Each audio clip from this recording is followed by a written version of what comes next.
Hi, and welcome back to the European VC, your podcast for insights into the European VC industry.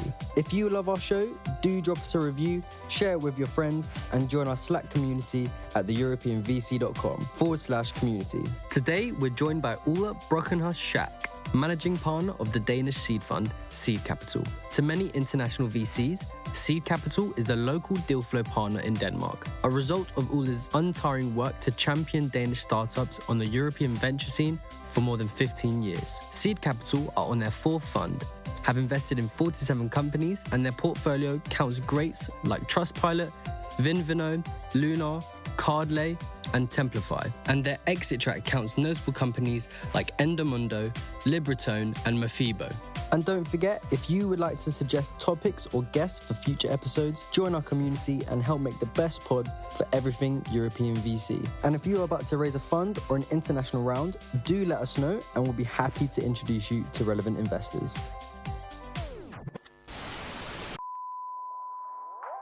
Do you get cold inbound deal flow that you'd wish you could help but can't invest in?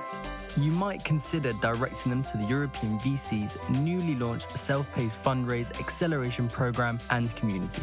It's tailor-made for founders about to raise their pre-seed or seed round and gives them a clear 10-step process to go from wanting to raise to ready to raise. It's community-centered, giving them access to mentors and fellow founders to spar with around their process, plans, and pains. Stop sending founders on their way with an empty referral to another VC firm or angel group. Send them to a community and resource that will actually help them go from mindless cold outreaches to a deliberate fundraising plan that will actually work. Send them to theeuropeanvc.com/raise.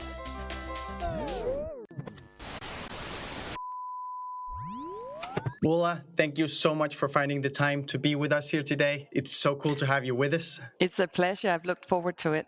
Thank you. Full disclaimer to our audience here, I'm of course also a Danish person and so are you. And as such, I'm quite tempted to say that I've almost grown up with you as the godmother of VC.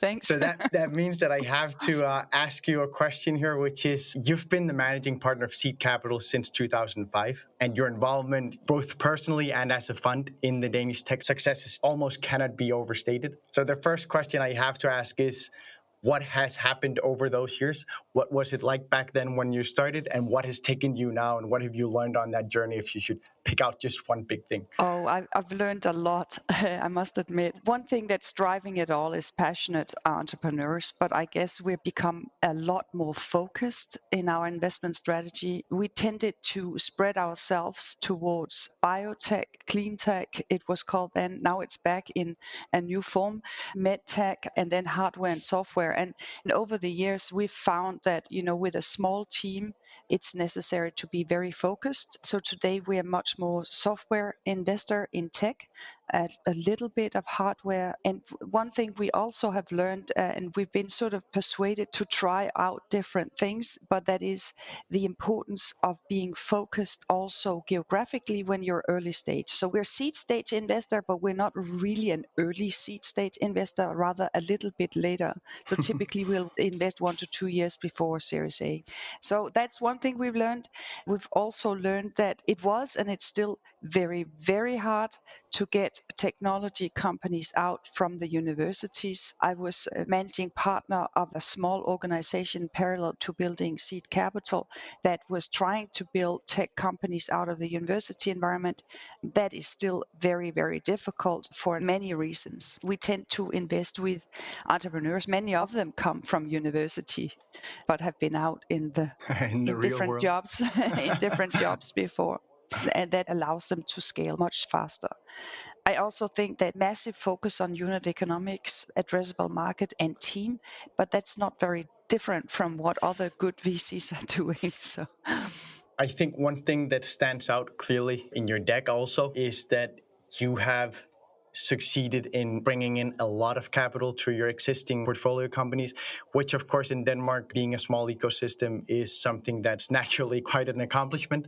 You've raised nearly 2 billion euros for your portfolio companies. I'd love to hear a bit about how you've done that, what your learnings have been and best practices. Well, if the company is right and it can scale, and the addressable market is large and the team is strong and convincing, I think that there's a lot of very capable international investors out there looking for that kind of company. In this sort of ecosystem, we're really playing the role of identifying and maturing potential companies.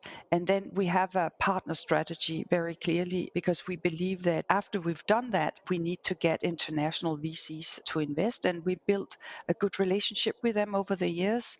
But we've also seen that it's almost easier for the right kind of company to raise 100 million euros than to raise 20 million euros. So there's a lot of money out there, but they're all looking for the next potential category winner. And our job is really to identify them early on and try to groom them and help them prepared for that ongoing journey. Actually, we've raised, I just added the numbers up, 2.3 billion euros. So that's a lot of money. But, we're as happy to raise the first seed round of maybe 2 million euros. That is as important on the ongoing journey for any company. So it's really interesting to try to balance this huge spread in what we can anticipate from this little seed company that we have to take care of to these massive financing rounds. I'm curious, Ulla, thinking about what has happened in the European ecosystem during COVID and in these post-COVID times as well. Building alliances, of course, hasn't been as easy when it comes to maybe making the first meetings, because you need to get that rapport built, and that's difficult when you can't meet in person.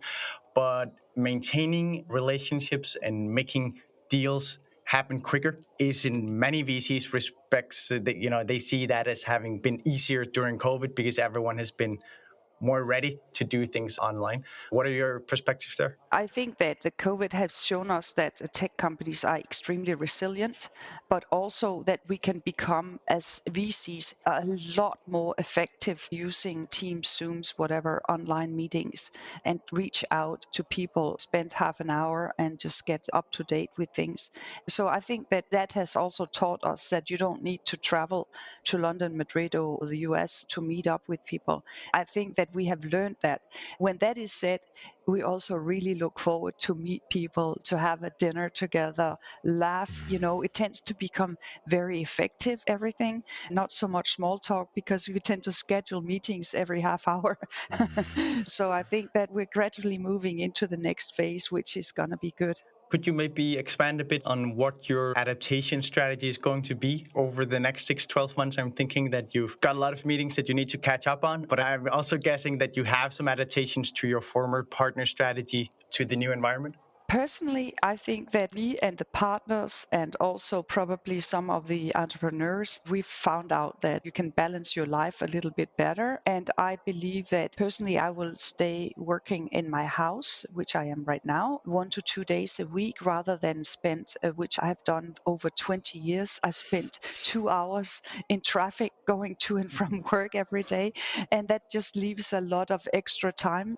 I honestly don't think I will change much. I think we will do more meetings in general. But I think also that really the trigger point for us was the IPO of TrustPilot this spring that really put us on the international radar. So international growth funds, General Atlantic and others, they reached out to us to understand what else we were doing. After a very effective period of time, they ended up investing in one of our portfolio companies, Dixa. And so that's just a very good example of that. Even if we are a seed investor in quote little Denmark, the fact that we do have a strong portfolio and that we keep investing all the way to exit, that just gives us a new sort of recognition, I think, among international VCs that I hope we can build on to help the next generation of companies get strong investor funders. Well, you actually gave me a cue there, and sorry for rambling here, David. But I need to follow up on the allocation strategy that you described there, being that you follow on all the way on to exit. I'm curious there because I've always been, of course, a favorite of large allocations for follow-on investments. But lately I've been reading a lot from the people who argue the opposite. So saying that a seed investor, what seed investors do well is pick seed investments. They don't do A investments well. All you do there, you'll follow on. If index invests with you, then you'll follow on there. Otherwise, you shouldn't really think that you can do something that the Series A and Series B investors can do. Well, The purpose for us really is to maximize the returns to our LPs. We've been in this business, as you said, 20 years, and we've learned the hard way. We're not saying that one strategy is better than the others, but we just say that for us, it has proved to be, with the capabilities that we have, to be the best strategy. So we will invest much more selectively, but we will also spend a massive of time helping the companies get the seed investment to help them mature and get ready for the international VCs who typically will invest from Series A and onwards. When we look at the statistics, I think that we have about, in the Fund 3, we have 65% of our investments have received a Series A funding, and that's against sort of an average in Europe of 20%, which is really a testimony to the fact that, yes, of course, Denmark can produce strong companies. We can find them and be allowed to invest with them and help them get ready for the next round. But there are certain steps, and you really need to be focused and spend a lot of time. So it's a balance. Other companies or funds, maybe they have a more broader strategy and will invest in 30 to 40 companies in a seed stage, and then only one or two they will follow. We will follow those that make sense. And typically, we had anticipated 2 companies to become potential category winners. And we experienced in Fund 3 that we actually had 5. So we went back to our LPs and have raised a growth fund so that we can continue to grow these companies and remain a meaningful investor with them. And typically, the founders like to have a local investor who's been there all the way and remember all the stories and the reasons why.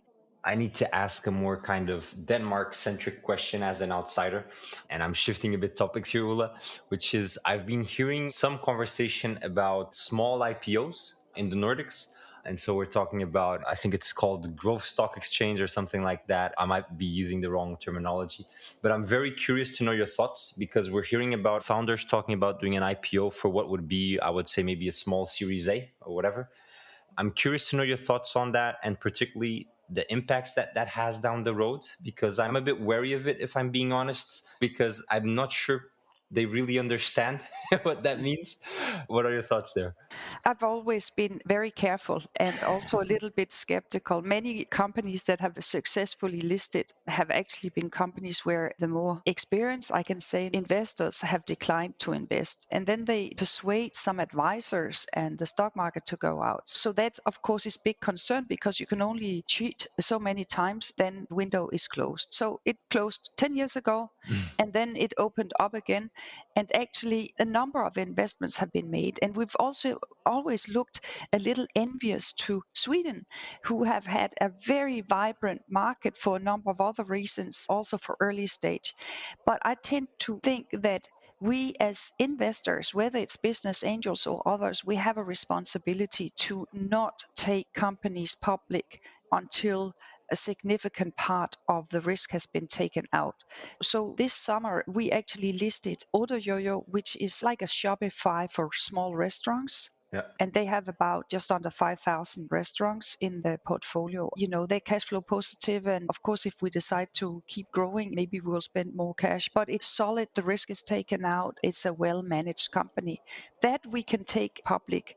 But otherwise, I'm concerned, and I share your concern. We have to take care of our investors too. And especially in these markets, it's not the institutional investors, it's small individual private investors. And that's also something I wanted to ask you, because I think people who are a bit outside of this industry might not really understand what it is about. And it looks really sexy. You know, I want to be part of it. I want to invest maybe some of my pension money into it or whatever. But there is a big risk there in educating the retail investor, right, to what is this asset exactly, right? Do you feel that is being done? Do you think, what could be done better on that front? I think that the threshold to become listed should be sharper. Honestly, you have a position in the ecosystem where you need to be worried about what you say. I honestly think that the definition of many of those companies is that they have been declined by VC investors, and then they are being dressed up as VC companies, and then they're being listed and sold off to retail investors as if they were VC potential companies. But in fact, the definition of them is that the VCs declined when they tried to raise their Series A or Series B. I do not understand why NASDAQ don't care more about the reputation of the early stock exchange. That's my view. Yeah, but I also think that they are really trying hard because they really want to have as vibrant a market as we've seen in Sweden, which have helped a number of very strong companies get through.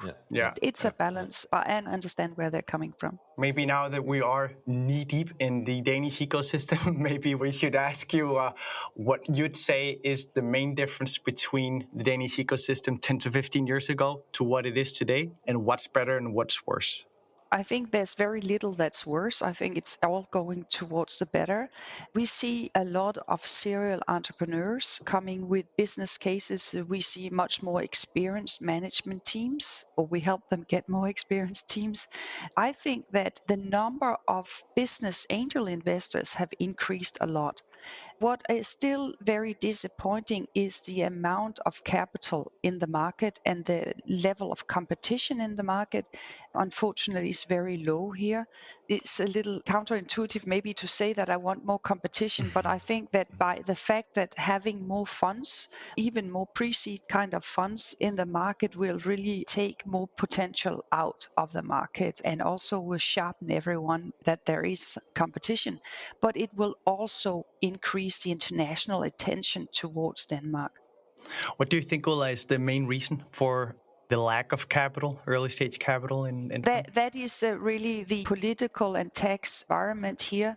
In Denmark, I've been through and participating in some think tank and what have you.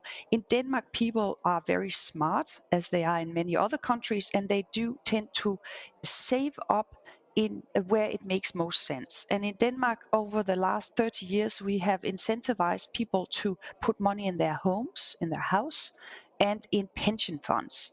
And Denmark have huge pension funds, but they don't invest in venture. They don't invest in Danish venture, and maybe a little bit internationally. So a lot of the savings are actually gone out. That's one thing. The other is that our tax system is not very motivating to start up your company in Denmark, to be honest, because they will charge 60% of your earnings eventually. Yeah. I want to pose a question that someone you know very well, Lars Tinggaard, Danish founder and angel investor, asked this. The first part I'll ask wasn't exactly what he asked, but the sentence was in there, and that is, should you be the next Danish prime minister? If you should, what would you do? What would be the most important thing for our ecosystem? Yeah, well, I would really like to change some things for the ecosystem. I've been trying to work for that over the years, but I'm a really, really bad diplomat. so I should definitely not be a politician, but instead working from the sideline. First of all, that has been my mantra over the last 10, 15 years. It has to be more attractive to be involved in a startup or in a venture growth company. Typically, when we attract good people, they will go for very low salary for a number of years. And then when they finally get either their stocks that are sold, or when we give them stock options, they get all the bonuses and profits in 1 year, typically. And that means that the whole sum is taxed by 60%. And then we have tax on shares, which is 42%. In Sweden, it's 26 or 28. I think the risk reward for entrepreneurs in Denmark is not sufficiently well balanced. Then I would actually also say that, the pension funds, they are established by workers in Denmark to secure their old time. What about the next gen? We need to have the next gen growth companies built in Denmark in order to have strong, well-earning employees that makes the next generation of pensions. And I think they should be incentivized, quote, to invest up to 5% of their balance in, companies being built out here. Yeah, and in many countries, at least from my perspective, what's unfortunate is then that when you do those tax schemes, then it's limited only to direct investment into companies. So you can't put that money into VC funds, which would for the most part be the wisest move. and that's quite unfortunate, I think. We've actually created a small feeder fund through the Danish Business Angel Association to our Fund 4. We got 20 private investors who would normally not get access to a venture fund to come in through that. And I think maybe there are different vehicles and models we could think of. in order to get people access to some of the new startups on the scene. Yeah. And that's definitely something we're seeing across Europe as well, that funds are doing that kind of thing. And that's, of course, very fortunate. Ulla, now we just talked about tax regimes and everything for founders and early employees. I'm a bit curious. I'm quite sure you guys are registered in Denmark, but the thinking of a manager in Denmark, where you should incorporate your fund, what do you see in the Danish ecosystem that people tend to do? Do we incorporate in Denmark, or do people go to Luxembourg or Delaware? Or some go to Luxembourg, not that any of the venture funds go to Delaware, as I understand it. Maybe some of the private equity funds do. We think it's hard enough to work with startups and get good at that. We're not very good at tax, I must admit. We're really lousy at it. But I guess some of the big funds that have now invested, Insight Ventures, General Atlantic, and so forth, they can help the companies if that's an area that makes sense to focus on. Building a company where you have a product that customer love and try to get unit economics to work and scale it internationally, that's where we are focused on. But the rest we're not very good at. Nah, of course not. I'm just asking because we have many emerging managers, and the trend we're seeing in Europe is that the people incorporate in the US, so as both get access to angel list investments, but also because the framework is just quite a bit more easy to handle than most European countries. And cheaper. And cheaper, yes. Ulla, I want to kind of deep dive on something you said. And we've had many guests on our show explaining this kind of evolution of going from Fund 1, Fund 2, Fund 3. And as they increase the fund size, they also increase the geographic scope of what they're doing. Yeah. You guys don't believe in that, right? No. You're really double downing in Denmark. So drive us through that rationale and make us understand what you guys are thinking there. It's been something we have considered for over the years. Shouldn't we have Scandinavian focus? I mean, Sweden is a hugely attractive market. We would also come in as the last resource, kind of not sort of being very well entrenched there. But I think the main reason we decided to focus on Denmark, that's two reasons for that. First of all, we look at the competition and the deal flow. So are there enough deals, attractive deals for us here? And we have sort of hand analyzed 8 years of tech deal flow, and we can conclude that there's about 130 companies in the tech space each year that get above $1 million funding, and about 30 of them mature to a stage where it's relevant for us to invest. And we would invest in 3 to 4 of them each year. So for us, that's sufficient. Our thresholds are high. That's one thing. And then we tend to be able to get these investments. If there had been 10 other funds, we would have to cast the net broader. The other very important dimension is that for these companies and for us to succeed, we really need to build them to be ready for Series A. And, to plan the funding journey and break it up in relevant milestone in order for them to be capable of raising an international round. That's something we spend a lot of time with the companies. And we believe that you can maximum have 5 to 6 companies that you work with at any point in time, and they have to be near you so you can meet with them very regularly in order to help them. And that's not possible if you have too many companies and if you have too long distances. So we really try to focus. We can see now, despite being uncertain whether it was right, we look at our financial performance now, it seems to have been working very well. Very interesting. I guess it also positions you as the kind of go-to partner for later stage funds trying to tap into the region, right? Yeah. So we try to balance this about being sort of the preferred partner for local entrepreneurs, and then also as the local deal flow partner for international VCs. So when they come here, we have a desk where they can sit so they feel that they have a place when they're away from home. That has worked really well. That's interesting. So what you're saying there, Ulla, is that you at the Seed Capital headquarters, at your personal home, have a desk, have an actual desk for your deal flow partners or later stage investors when they come to Denmark. They have a home by you.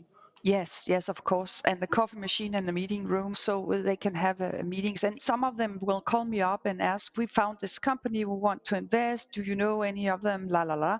And we will then have a conversation and try to advise as good as we can. And how many do you have in that partnership model? How many later stage investors are you working that closely with? Well, it's not really a model and formalized. I don't think that makes sense because, frequency of an international VC, North Zone or Balderton or Kinnevik or whoever, the frequency is not that high, but we will touch base with about, I think, maybe at least 30 funds on a semi-annual basis. And then, of course, we haven't seen many of them for a long time because of the COVID, but hopefully they will start flying in soon. Yeah. Everything you're saying makes me think you have a very hands-on approach in helping the entrepreneurs with their funding path. As you said, you share that you don't think that it can be done when you go over 5, 6, whatever that number is, but there's a limit there. So I'm really curious to ask you, what can founders expect if they get investment from your side? They can expect that we will spend time with them if needed, necessary, at least a meeting once a week, frequent phone calls, and then we will put in the resources and network. We have a friends and family network, but we also have an entrepreneurs network in our fund who have invested in the fund for. So we have, I think maybe 30 individuals who have really built their own companies, who have different skills that we can tap into. So one of my good friends is a former senior partner at McKinsey, and he's been involved in our latest investment, Develop Divers, who's addressing unconscious biases in recruitment. He's invested and become the chairman of the board, and he will also be a mentor for the founder. And you're using that network of founders who are also LPs, but as part of your value add. That's very, very interesting. What about on the funding path side? What are the operational implications of having that such hands-on approach? Because, often we hear many funds claiming, right? Yeah. That, oh yeah, we help. You actually have the data, which is cool. So it's over 3 times the European average. So there must be something there. But I also guess that means there's a big effort, operationally speaking. And it would be really interesting to understand what that means. How does that work inside of your fund?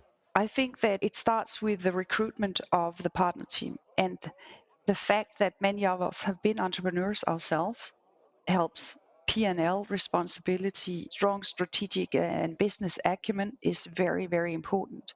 From a practical point of view, we have a semi-annual deep dives where we decide on the value drivers for this particular company and what does our individual partner responsible for the case have to work with specifically for the next 6 months.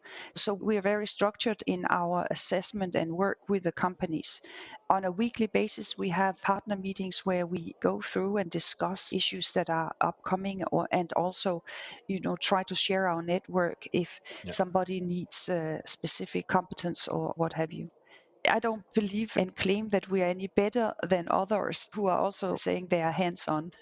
So ultimately, it's the founders that needs to be the judge of whether we are providing the anticipated assistance for them.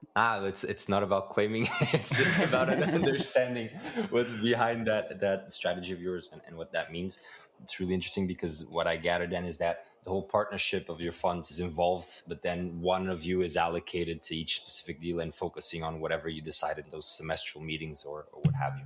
What about if we look on the other side, right? So the early stage, so more kind of the local partnerships. What are you doing from an operational perspective? You shared with us an example of that feeder fund. That's super interesting. But I'd like to understand, how are you partnering with earlier stage investors? Because that obviously, plays a lot into your deal flow.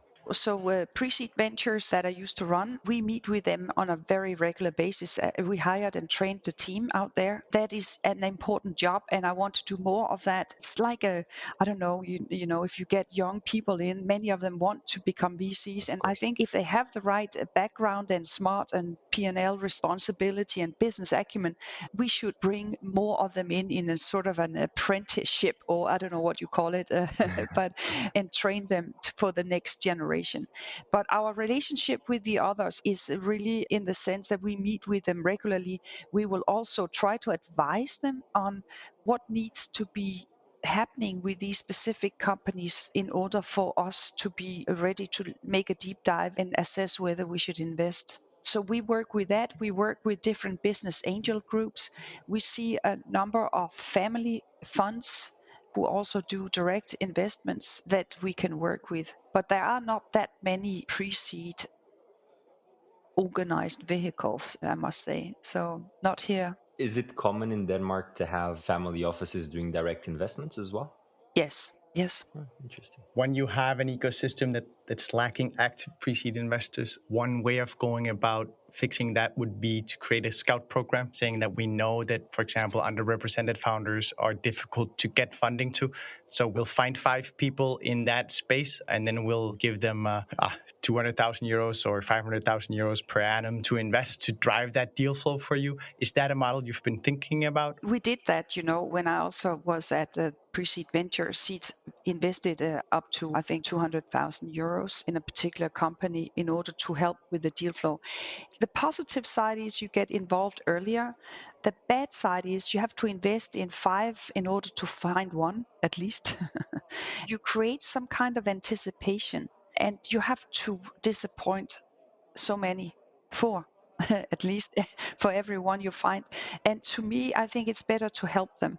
If they're good and have the potential, it's not hard for them to want $2 million initially, and then we can help them.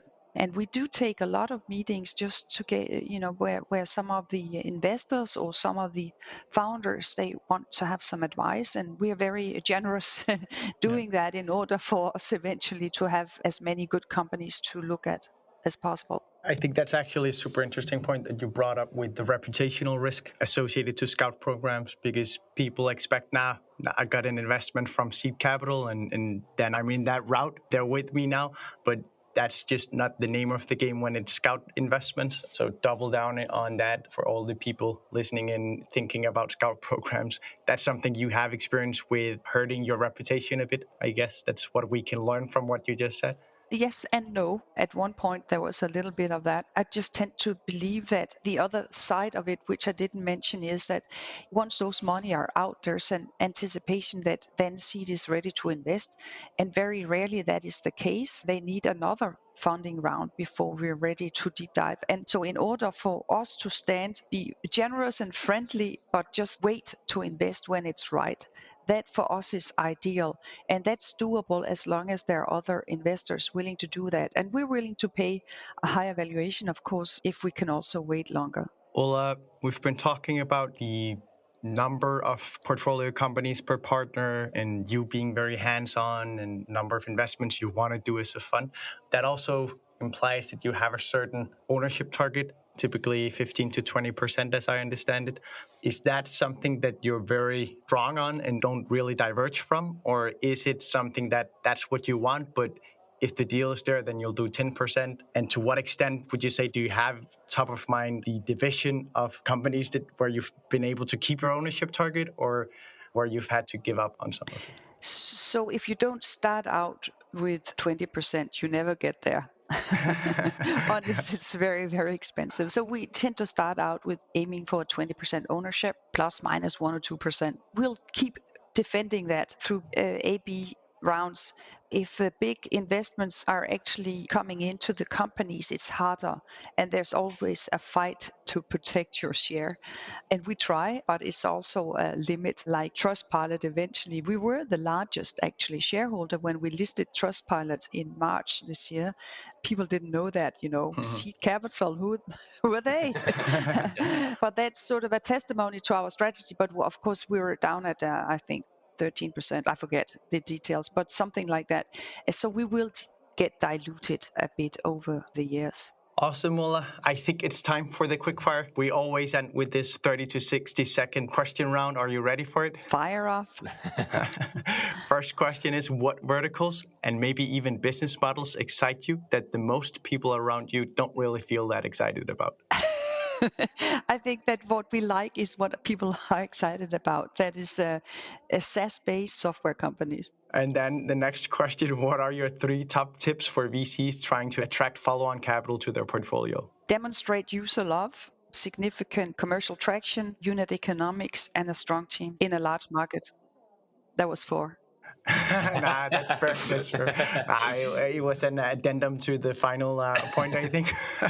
Ulla, aside from Fund 4, what can we expect in the future from you and Seed Capital? Another growth fund and a Fund 5 and a next gen of strong VCs in our team. Awesome, Ulla. Thank you so much for joining us. I listened a lot today because, a lot for me to learn about the Danish ecosystem, but I thoroughly enjoyed it. Super excited to have you, and I hope to keep in touch with you. Thanks, David.